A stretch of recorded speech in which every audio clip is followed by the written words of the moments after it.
એક છે બિયારણ, બીજું છે ખાતર અને ત્રીજું છે રોગ જીવાતની દવાઓ. ઠીક છે. હવે જ્યારે બિયારણની આપણે વાત કરીએ, બિયારણની અંદર તમારે એક વસ્તુ બતાવો કે બે પ્રકારના બિયારણ આવે છે મગફળીની અંદર. બે પ્રકારની મગફળી, એક હોય અડધા વેલડી જાત અને બીજી હોય ઉપડી જાત. અત્યારે આપણે જે મોબાઈલ ઉપર જે જોતા હોય કે જુનાગઢના પેલા જે મગફળી વાયેલી છે અને એમાં જે મોટું ટ્રેક્ટર જાય ખરપાય છે, એ મોટા ભાગની જે મગફળી છે અડધા વેલડી જાતો છે, જેમાં GG20 અને GG22 નંબરની આવી વેરાયટી આવે જે પાકવામાં 120 થી 125 દાડો લે. ઠીક છે. અને આપણા વિસ્તારની અંદર જે ટૂંકા દાડાની પાકે જે ઉગડી જાત જે કહેવાય એ આવે 37 નંબરની જાત. અને 37 નંબરની અંદર બે આવે છે, TG37 આવે અને GG37 કરીને આવે. આપણે અત્યાર સુધી જે મગફળી આપણે વાવતા હતા, જે આપણે દુકાનમાંથી ખરીદી કરીને લાવીએ, 20 કિલો કટ્ટો લાવીએ, એમાં લખેલું છે TG37. હવે એનાથી આગળ હવે નવો જે બિયારણ આવે છે GG37 છે, છેલ્લા 2 વર્ષથી બહાર પડે છે. અને એ બે માં તફાવત એટલું છે કે આ GG37 ની અંદર એના જે ડોડવા આવે છે એ 3 દાણા વાળા ડોડવા આવે. અત્યારે તમે ગયા ચોમાસાની અંદર માર્કેટની અંદર જોયા હશે કે તમે મગફળી લઈ ગયા હતા, એનો ભાવ હતો 1050 નો 1100 રૂપિયા હતો. અને અમુક જે મગફળી આવતી હતી એના ભાવ હતા 1400, 1450, 1590 રૂપિયા જેટલા હતા. તો બે માં તમે ક્યારે ફરક જોયો કે આ મગફળીના કેમ એટલા ભાવ છે ને અમારા કેમ એટલા ભાવ છે? ક્યારે તમે વિચાર કર્યો કે આમાં આપણામાં શું ફરક છે? જોયે કે નહીં? ઘણા લોકો કહેતા કે મીનાક્ષી કરીને વેરાયટી છે, સાંભળે કે નહીં? મીનાક્ષી જે માર્કેટની અંદર 1500 રૂપિયા, 1550 રૂપિયા ભાવમાં જે વેપારીઓ લેતા હતા, મીનાક્ષી કરીને વેરાયટી હતી. એ પ્રાઇવેટ કંપનીની મીનાક્ષી એની આપણે ગવર્મેન્ટની GG37 જાત છે, જે ચોમાસું અને ઉનાળુ બંને સિઝનમાં આપણે વાવી શકીએ. અને એના ભાવ એના લીધે વધારે આવે છે કે એમાં તેલની ટકાવારી 49% જેટલી ટકાવારી છે, ઉત્પાદનમાં સારામાં સારું છે. અને એના જે ડોડવા આવે છે એ 3 દાણા વાળા ડોડવા આવે અને વેપારીઓ એને ભાવ વધારે આપે છે. ઠીક છે. તો બિયારણની અંદર આ બે પ્રકારના તમે TG37 બી વાવી શકો અને GG37 બી વાવી શકો. આ બંને વેરાયટીઓ જે છે જાત છે એ 105 થી 110 દિવસની અંદર પાકી જાય. ઠીક છે. હવે આપણે બિયારણ લઈએ તો સૌથી પહેલા આપણે જ્યારે વાવેતર કરવાનું હોય તો સૌથી પહેલા આપણે શું કરીએ કે બિયારણને પટ મારીએ, માવજત કરીએ. તો આપણે શેનાથી પટ મારીએ? પટ મારો કે નહીં તમે? દવાથી પટ મારીએ. ઠીક છે. એક તો આપણે પાવડર હોય, બીજું હોય પ્રવાહી. તો શેના માટે આપણે પાવડર એના માટે પટ મારીએ કે જેનાથી આપણે ફૂગનો પ્રશ્ન ના આવે, અને પ્રવાહી એના માટે મારીએ કે સમજો કે આપણે ડોળનો પ્રશ્ન હોય, ઉદયનો પ્રશ્ન હોય, એને અટકાવવા માટે આપણે પ્રવાહીથી પટ મારીએ. ઠીક છે. તો આપણે પહેલા શું કરવાનું છે કે જ્યારે તમે 20 કિલો બિયારણ લઈને આવો, 20 કટ્ટાનું હું તમને માપ બતાવું. 1 કટ્ટા માટે તમારે 60 ગ્રામ પાવડર, M45 કહો કે મેન્કો જે કહો, અથવા કટ્ટાની અંદર જે પડીકી આવે એ M45 જ છે. 1 કટ્ટા માટે તમારે 60 ગ્રામ પાવડરથી પહેલા પટ મારવાનો, અને પાવડરથી પટ માર્યા પછી આપણે પ્રવાહીથી પટ મારવાનું છે. અત્યાર સુધી આપણે શું કરતા હતા કે પહેલા પ્રવાહીથી પટ મારીએ. ઠીક છે. પ્રવાહીથી પટ માર્યા પછી ઉપરથી પાવડર છાંટીએ અને પછી સીધું વાવેતરમાં લઈએ. આ ખોટી પદ્ધતિ છે. આપણે દવાઓ તો બધી વાપરીએ પણ એનો રિઝલ્ટ આપણે કેમ મળતો નહીં? એનું કારણ છે કે આપણે જે વૈજ્ઞાનિક રીતે જેવી રીતે આપણે બિયારણને પટ મારવાનું છે એવી રીતે આપણે કરતા નહીં. દવાઓ તો આપણે બરોબર છે નહીં, હું તમે બતાવો એને શું કરવાનું છે કે સૌથી પહેલા તમે પાવડરથી પટ મારો. 1 કટ્ટા માટે 60 ગ્રામ પાવડરથી પટ માર્યા પછી તમારી પ્રવાહી જે છે, પ્રવાહીમાં જો 3-4 પ્રકારની પ્રવાહી ચાલે છે. એક તો તમે ક્લોરોપાયરીફોસ અથવા ફિનોલફોસ 1 કટ્ટા માટે 500 ml. ઠીક છે. થાઇમેથોક્સેન લાવો તો 1 કટ્ટા માટે 100 ml. ઠીક છે. અને ઇમિડાક્લોપ્રિડ લાવો ટાટા મીડા તો 1 કટ્ટા માટે તમારે 100 ml જોઈએ. એમાં કોઈ પાણી રેડવાનું નહીં, કશું નહીં. 10 કિલો જેટલું લો, 50 ml નાખો, બિયારણને હાથથી તમે લગાવી દો, બિયારણની દવા ચોટી જાય. અને એ બિયારણને પટ માર્યા પછી મિનિમમ 7 થી 8 કલાક બિયારણ તમારે છાયડામાં પડી રાખવાનું છે. પટ તો આપણે બધા મારીએ જ છે, પણ મેઇન તકલીફ કઈ જગ્યા થાય છે કે આપણે પટ માર્યા પછી તરત જ બિયારણ આપણે સીધું વાવેતરમાં લઈએ. ઘણા ખેડૂતો એવા કરે છે કે પેનીની અંદર બિયારણ નાખી દે અને પછી ઉપરથી દવાઓ રેડે છે, અને પછી કહે છે કે અમે તો એટલી બધી દવાઓ નાખી તોય અમારે રિઝલ્ટ મળતું નહીં. દવાઓ બરોબર છે, દવાઓ આપણે વાપરીએ પણ એનો વૈજ્ઞાનિક રીતે જ્યાં સુધી તમે વાપર કરશો નહીં ત્યાં સુધી તમારે એનો રિઝલ્ટ મળશે નહીં.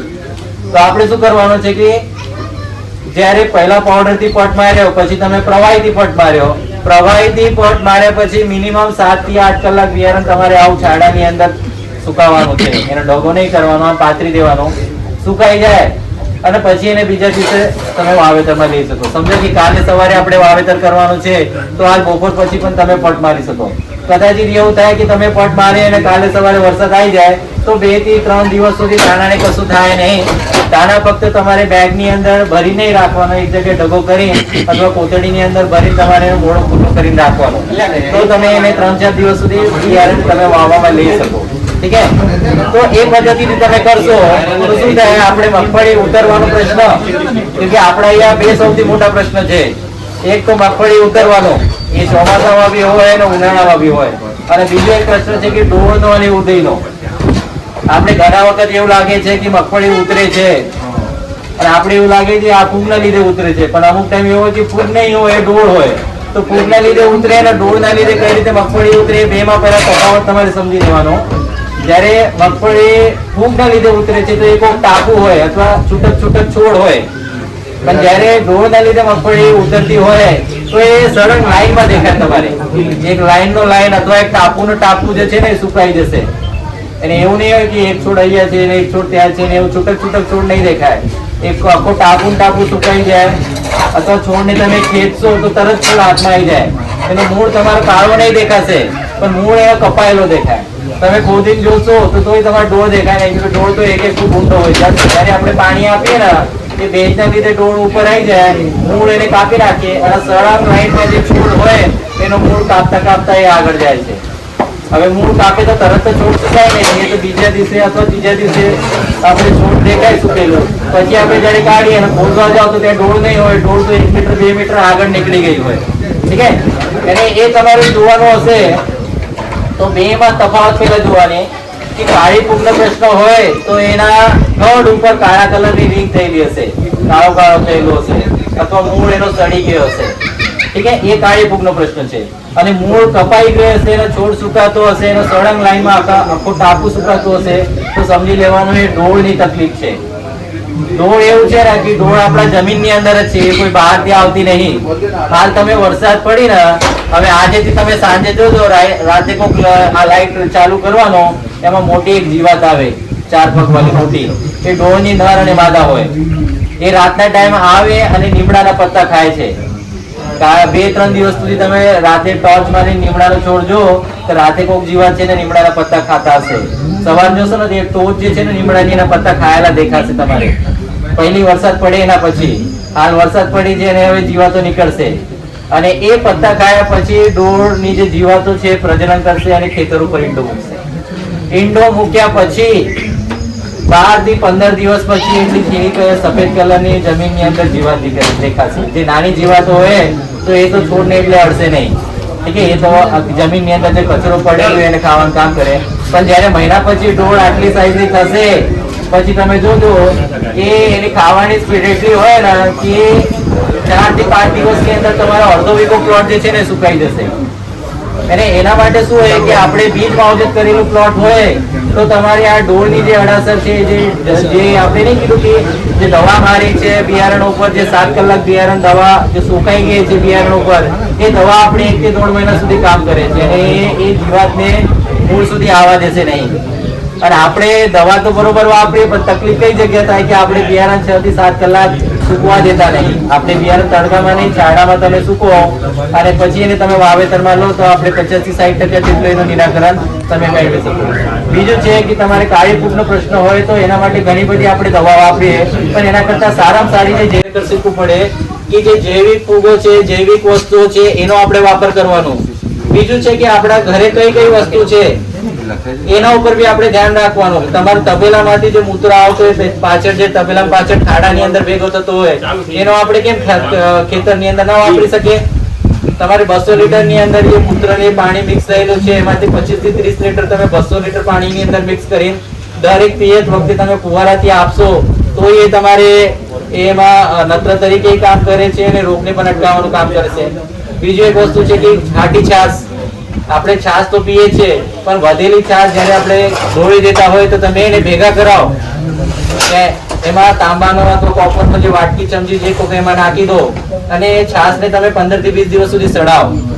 એ છાશને જયારે આપણે ખેતરની અંદર ફુવારાથી અથવા પંપથી તમે વાપર કરશો તો એક પ્રકારની રોગ માટે અથવા જીવાત માટે ઘરગથ્થુ દવાઓ છે. અને આપણે કોઈ બહારથી લાવવાની જરૂરિયાત નહીં. બીજી એક વસ્તુ એ છે કે લીમડા તો દરેક ઘરના હોય, તેમ છતાં આપણે બહારથી લીમડાનું તેલ લાવીએ ને 700 રૂપિયા લીટર આવે છે લીમડાનું તેલ.